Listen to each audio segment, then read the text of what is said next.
নমস্কার বন্ধুরা, আমি আজকে আবার নতুন বিষয় নিয়ে নতুন ভিডিওতে। তো আজকে ভিডিও শুরু করার পূর্বে কিছু কথা জানিয়ে রাখি। যারা আমার সাথে যোগাযোগ করতে চাইছো, নানা সমস্যার প্রতিকার করাতে চাইছো, জন্মকুণ্ডলী বিচার করাতে চাইছো বা নতুন জন্মকুণ্ডলী করাতে চাইছো, অবশ্যই কমেন্টের মাধ্যমে যোগাযোগ করবেন। তো আর যারা দূরে থাকো তারা অনলাইনের মাধ্যমে যোগাযোগ করবে। আর যোগাযোগ করার পর দেখার জন্য একটা দক্ষিণা লাগে, সে দক্ষিণা সহ যোগাযোগ করবে। আচ্ছা, আর যারা আমার নতুন ভিডিও যারা দেখছো তারা অবশ্যই আমার চ্যানেলটাকে সাবস্ক্রাইব করবে। আজকে যে বিষয়টা বলবো সেই বিষয়টা হচ্ছে, দেখো আমাদের জন্য কিন্তু খুবই গুরুত্বপূর্ণ। আমরা যখন মানুষ জীবনে বেঁচে থাকি তখন আমাদের দুটো জিনিস কিন্তু ভাইটাল হয়ে দাঁড়ায় বা বেশি গুরুত্বপূর্ণ হয়ে দাঁড়ায়। কী দুটো জিনিস?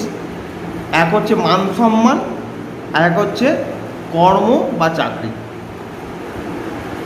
আচ্ছা, এবার এই দুটো পেতে গেলে মানুষ নানা রকম চারিদিকে ছুটে বেড়ায় বা পরিশ্রম করে।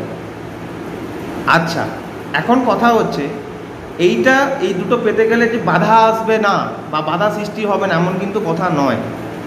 বাধাও কিন্তু জীবনে আমাদের দেখতে পাওয়া যায়। তো আজকে এই ভিডিওর মাধ্যমে তোমাদেরকে জানাবো যে কি করলে তোমাদের মান সম্মান প্রাপ্তি হবে বা বাধা কাটবে, চাকরিতে প্রাপ্তির বাধা কাটবে, আর জীবনে কোনো যদি বাধা থাকে আস্তে আস্তে সেগুলো কাটবে।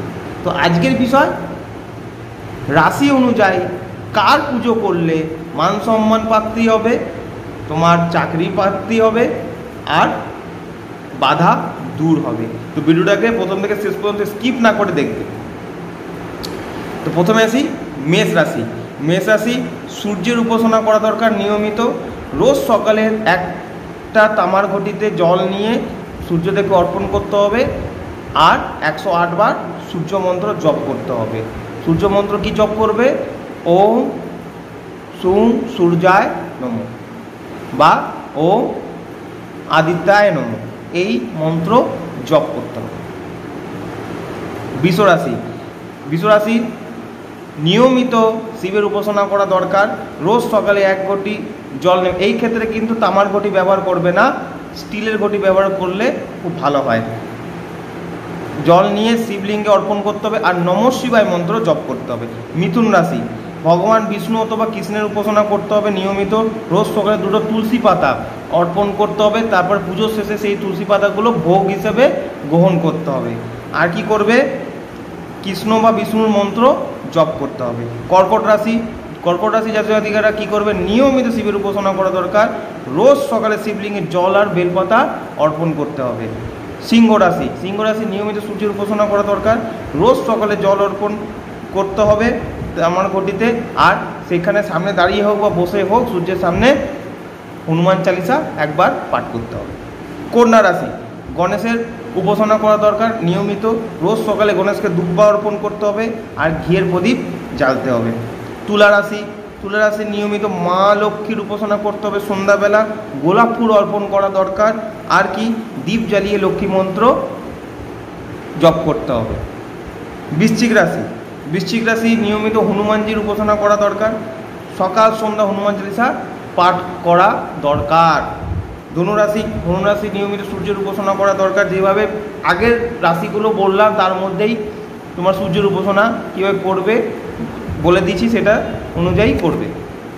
মকর রাশি, মকর রাশি শনিদেবের নিয়মিত উপাসনা করা দরকার। রোজ বিকালে শনি মন্ত্র জপ করতে হবে, আর প্রত্যেক শনিবার অশ্বত্থ গাছের নিচে বা পিপুল গাছের নিচে সরষের তেলের প্রদীপ জ্বালাতে হবে। কুম্ভ রাশি, কুম্ভ রাশি নিয়মিত শিবের উপাসনা করা দরকার। রূপোর পাত্রে জল অর্পণ করলে ভালো হয়। মীন রাশি, মীন রাশি ভগবান বিষ্ণু বা কৃষ্ণের নিয়মিত উপাসনা করা দরকার। এটাও এই ক্ষেত্রেও আগের যে রাশিগুলোর মধ্যে বললাম সেই রাশি অনুযায়ী করলেই হবে। তো যাই হোক, আশা করি তোমাদেরকে বোঝাতে পেরেছি কি করবে না করবে, কি করা দরকার, কার পুজো করবে, কিভাবে করবে সেটা বলে দিলাম। তোমরা যারা নানা সমস্যায় ভুগছ, মান সম্মান প্রাপ্তিতে বাধা হচ্ছে, চাকরি প্রাপ্তিতে বাধা হচ্ছে বা চাকরিতে প্রমোশন হচ্ছে না, অবশ্যই এই উপায় করে দেখো, অবশ্যই ভালো ফল পাবে। তো আজকের মতো এই পর্যন্তই, দেখা হচ্ছে নতুন ভিডিওতে নতুন বিষয়ের সাথে। নমস্কার।